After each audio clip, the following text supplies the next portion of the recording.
La justice lui reproche de ne pas avoir donné l'alerte alors qu'il savait ce qui se passait chez ses voisins, où l'enfant de 3 ans est mort sous les coups de son beau-père en 2016. Jonathan L. va comparaître, ce mardi 22 octobre devant le tribunal correctionnel de Reims dans la Marne pour non-dénonciation de crime.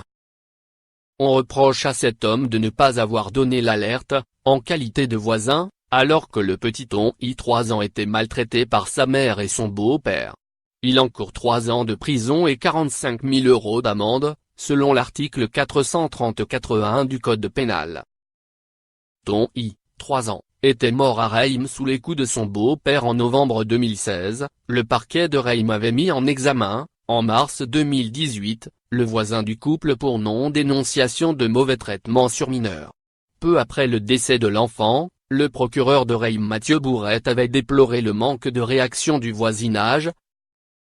Si les services de police avaient été alertés par le voisinage, cet enfant aurait pu passer la Noël 2016, avait-il affirmé, dénonçant une absence de civisme.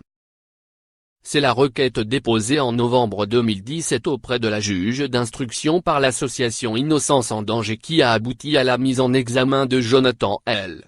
en 2018. L'homme de 34 ans reconnaît auprès des enquêteurs avoir entendu beaucoup de choses dans l'appartement du dessus, où vivait la famille du petit I. Il pouvait notamment entendre le beau-père crier sur I à travers les murs. Il aurait notamment entendu un « je te mets la gueule dans la pisse », avant d'entendre des coups puis des pleurs de l'enfant, raconte Le Point.